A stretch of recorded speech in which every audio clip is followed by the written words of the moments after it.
Hello and welcome back to the GR Gaming Anniversary live stream slash podcast 2023. And this time we're joined by another special guest, and it's none other than Anthony Impression Lim. So, Impression, yeah, how are you doing? Hey man, thanks for having me. It's an honor to be on the podcast, and I'm honestly really happy to be here. It's been busy ever since I started like a management job, but still kind of easing into getting used to it. I think I'm slowly getting better. At least I hope that's what's happening. It's been fun, and yeah, I'm looking forward to speaking with you today. It makes a lot. So yeah, so I'm gonna be your host for this podcast, Do Price, and yeah, so we're gonna be talking mainly about agencies, even though this is an anniversary podcast. My bad. But yeah, we're gonna be talking about mainly Asian CS and just talking about the landscape. Hopefully, getting some of our more international fans to understand more about the Asian scene. But yeah, I just want to start off with just really curious. What made you want to join Bleed? Like, I think a lot of people are curious. Like, at least some people are curious why you choose to join Bleed, because I do remember, I think you got some other offers. I'm not sure if I'll delete them, but I'm not going to.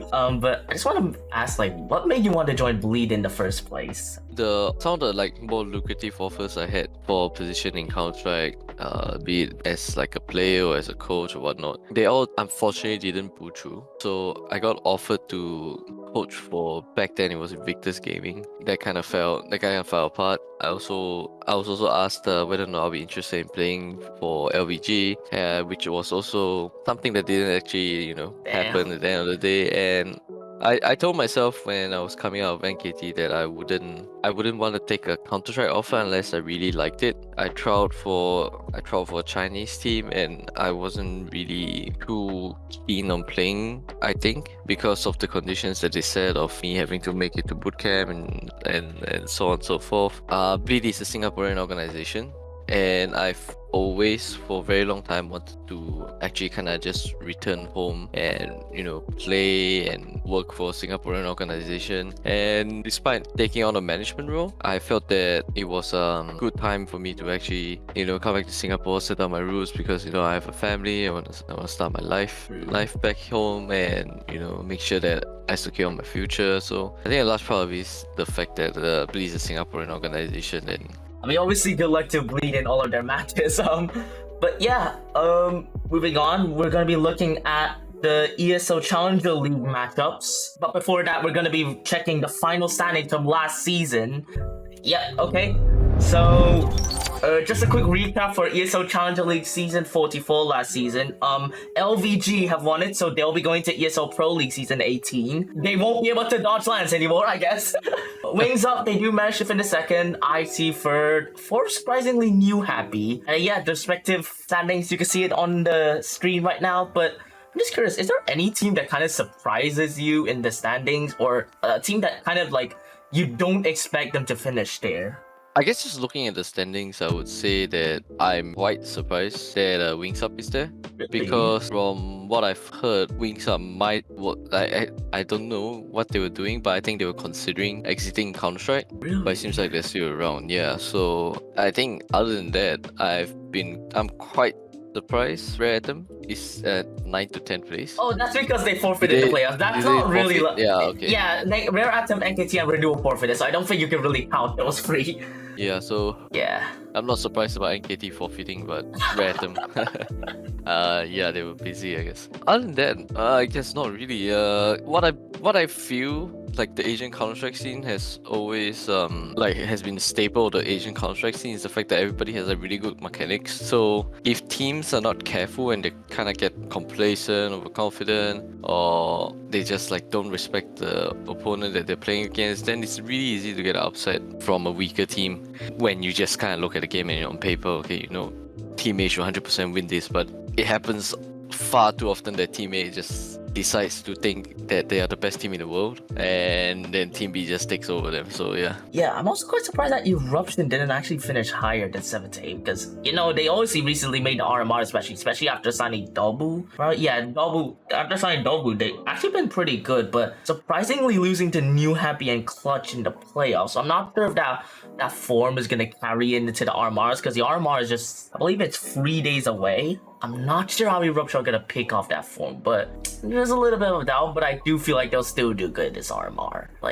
Yeah, I think I think with Eruption, they were probably just kind of saving stress for the RMR. Probably.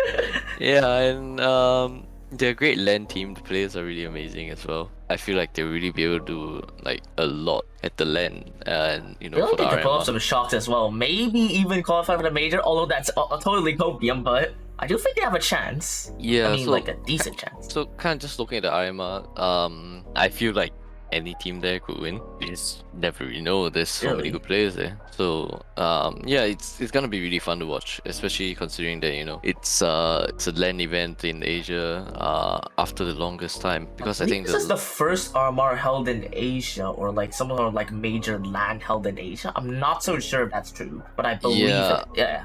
It's been, I think it's the first one in a long time, because True. the last one I remember being held in Asia, there was like a big LAN event. It was IM Shanghai, and then with the discontinuation of Extremes LAN, you hardly see like Asian teams playing at the Asian LAN. True. I guess the sad part is just that with the RMR just still not. I think the qualifiers are still kind of I don't know. It's just still the regionalization of it is still not the greatest, I think. Yeah, because I guess the sub-region qualifiers is something that is pretty much necessary. The qualifiers are kind of split into like the Middle East, the Chinese qualifier, Oceanic, and the Asian qualifier, right? But honestly, I think you can't just lump the entirety of Asia into one big qualifier, because then that kind of goes crazy. It's kind of like just non-Mongol, non-Chinese, non-Middle East, non-Oceanities, and you just put everyone else into one huge lump and let them play in one server. So it's kind of a huge mess. So kind of lumping it at rest of Asia rather than doing the actual like so-called technical work and finding out which regions can play against each other well is I think it's kind of just lazy. I mean, we can get other TOs to watch this and please implement this.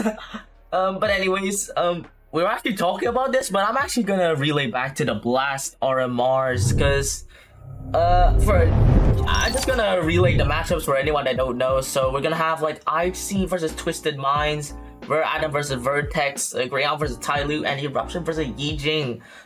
If I'm not mistaken, Misa already made a Twitter post about like the analyst prediction of who's gonna qualify for the major, but I'm really curious, who do you think's gonna qualify for the Blast Major out of these 8 teams? I won't say like 2 teams, because that's super difficult. True. But instead, I would say the three teams that is most likely to qualify would be Greyhound, IHC, and Random. And just to like kinda provide a rationale behind my thought process, is just that I think that these 3 teams play a very unique style of Counter-Strike that they've been playing together for a long time. So they will understand well of how to support each other, how to get each other kind of in the right place to make sure that they help each other out. So these small little things of micro and macro mechanics will kind of just really push them over the edge and give them that despite it being very slight when it comes to Counter-Strike fractions of seconds, even an extra 1% will kind of just